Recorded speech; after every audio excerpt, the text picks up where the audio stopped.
This is my home. Our home.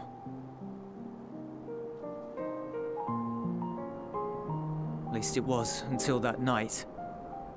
I was with Lord Quintus when the capital fell, and thus spared.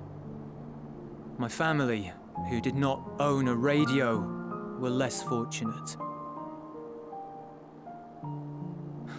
When dawn came, I made my way here.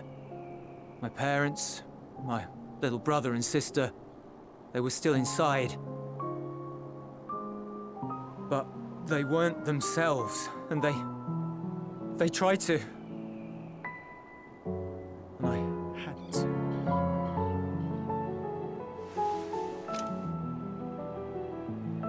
I'd promised to take them away from the capital that very morning, to somewhere safe, to hide until the fighting stopped.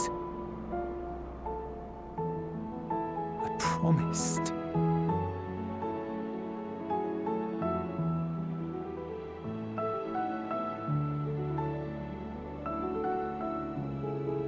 The Garlean flag bears a chain, the bonds between our countrymen. A red link at its center, the blood of the fallen. Our loved ones who lived and died for Garlemald.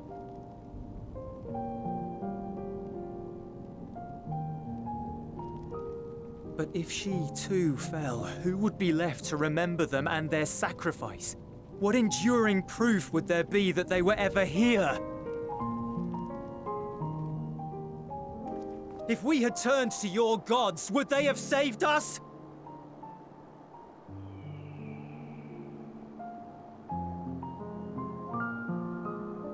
I'm sorry, forget I spoke. We should go.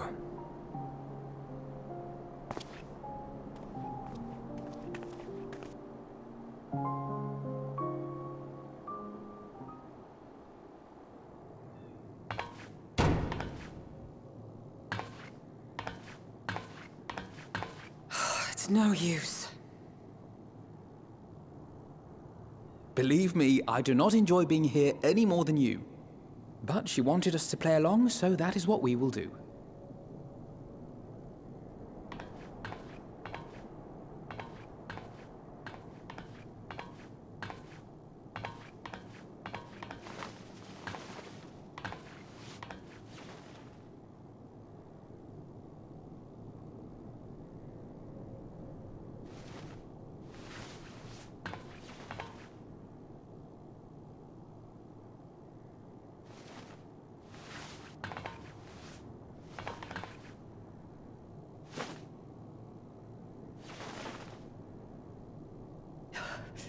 So cold.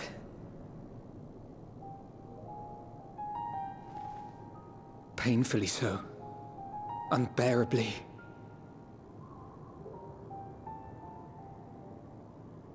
I've been thinking about what Quintus said. About why no one would accept Garlean rule. Irreconcilable differences. When coexistence isn't an option, only conquest remains. Varys at Gimlet said much the same. Only by uniting the world beneath a single standard would we rid ourselves of the Ascians. United as one people, one race cleansed of imperfections. A cold and unforgiving vision. And when we fail to live up to their standards, what place is there for us in their world? But the truly sad, truly frustrating thing is how damnably similar it all is to the lofty ideals of Father and the Forum. Non-intervention.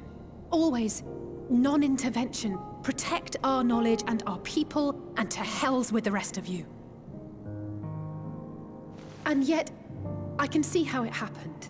Varys and Father looked to their elders for guidance and took their virtues as their own. But for this world was of their making. In who else could they place their trust? All of us lost in a sea of chaos. searching desperately for purpose and meaning. But it shouldn't just be an extension of another's. It has to be ours. It has to be. We all have a stake in this world. No one should be silenced. I won't deny that we lack the experience of people such as Father or Quintus. Perhaps they've come to see the world as a series of problems, and the most efficient way of solving them, to reduce everything to fundamental forms. A stone is a stone, a cloud, a flower, no more than that. Simple descriptions that strip the subject of distinguishing characteristics.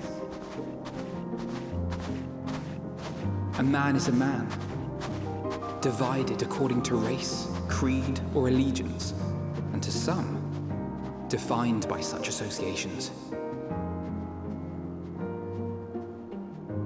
Is that what you think? In my misbegotten youth. But what I believed wisdom was no more than aggressive ignorance. I've since learned to look beyond the banners and the politics, to see people as individuals with their own hopes and dreams.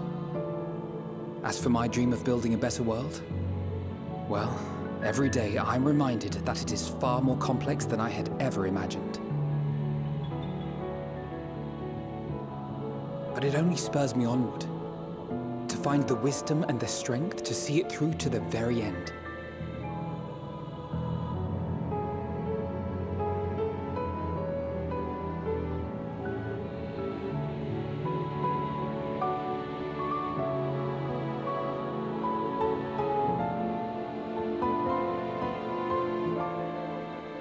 All of our supplies and an immediate withdrawal.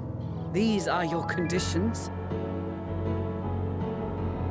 Demands. And you forgot about the airship. Once again, you will leave one behind. It will be used to return the prisoners. Their collars will be removed prior to the exchange.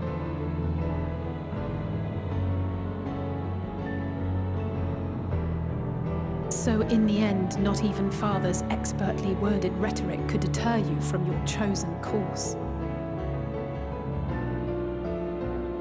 Huh? Not that I thought for a moment that it would.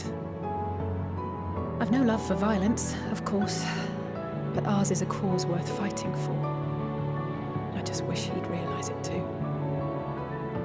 Sometimes the only way to protect the ones you love is to take a stand, to refuse to suffer in silence. I want you to know I share your conviction.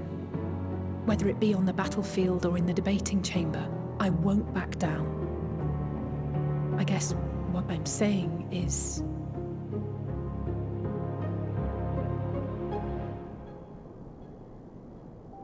You've found your own reason to fight. Yes. Yes, I have. God's willing, there will come a day when we can finally lay down our arms, and there will be peace. But not until the Telophoroi have been defeated once and for all.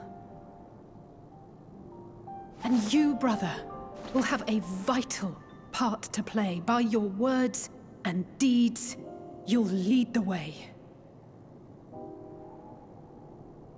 I pray I am up to the task. There'll always be naysayers. Those who think us fools for even trying. It's easy for learned elites to criticize earnest efforts and assert their moral superiority, all without offering alternatives. Not that their sophistry has ever wounded you. So stubborn and strong. Stronger than you even know. Don't ever change, you hear me? If you stumble, I'll be there to catch you. Or give you a thick ear. Maybe both, for good measure.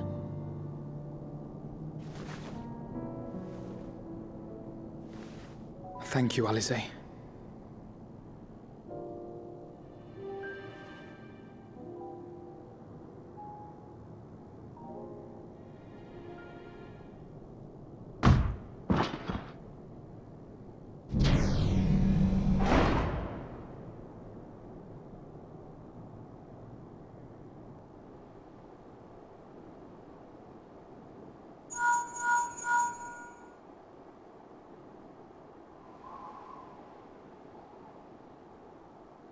The scouts have secured Alizé and Alphino. Their collars were removed without complication as well.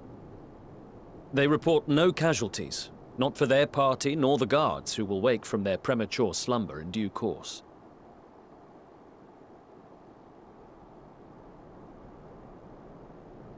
It would appear the situation has changed. I propose new terms. We have information that will be of great interest to Lord Quintus, and I wish to speak with him in person.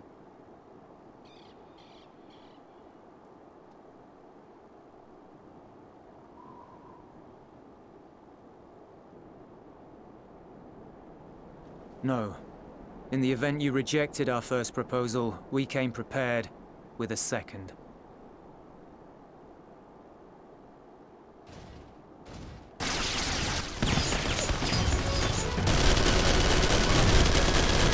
Ambush!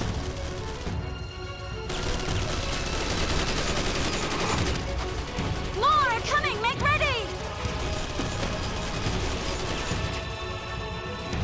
We, the loyal soldiers of the First Legion, proud servants of Garlemald, of the fallen Emperor Varys, shall safeguard these lands from the barbarian hordes until our countrymen return!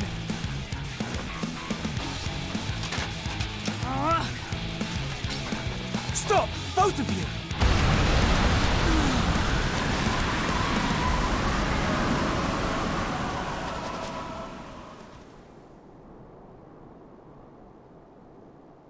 This child may be the worst emissary I have ever seen.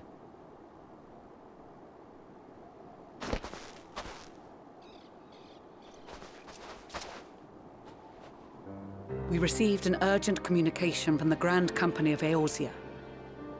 Envoys from the Imperial army, led by members of the 10th Legion, came to Alamigo and requested an audience. They explained that their efforts to coordinate the reclamation of the capital with the aid of the 4th, 5th, 8th, and 12th had ended in failure. Communication between most legions has broken down entirely. Most of the 10th's conscripts have deserted, leaving their forces severely depleted. That is why, unable to continue the fight on their own, they and their allies turned to the Grand Company of Eorzea for aid.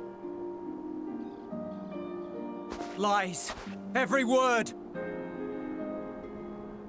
It is the truth, and I have not finished. The 10th has requested that we deliver a message to Lord Quintus. Have the ill stand down.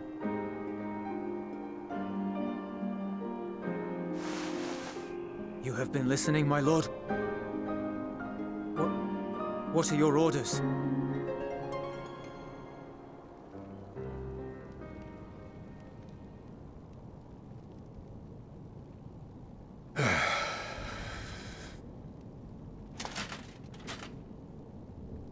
Inform her that we will honor the 10th's decision.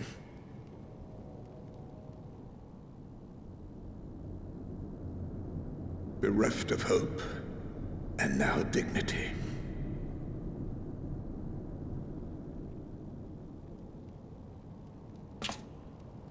I release you from your duty.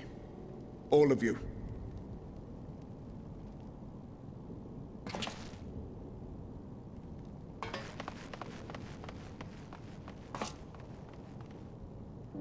I take solace, your radiance, in the knowledge you are not here to witness our debasement. 'Twas a grand, glorious dream we shared.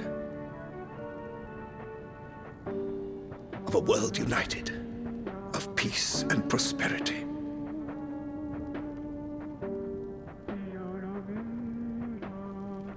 We are ghosts, you and I, memories of days gone by.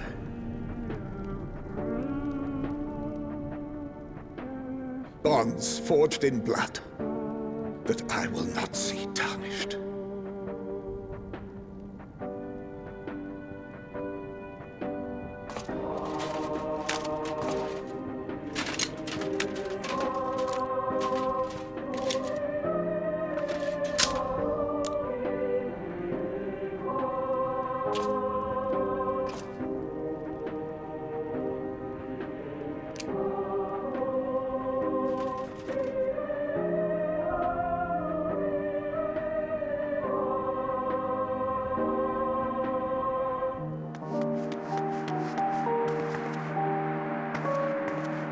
Quickly! We have to reach the station before it's too late.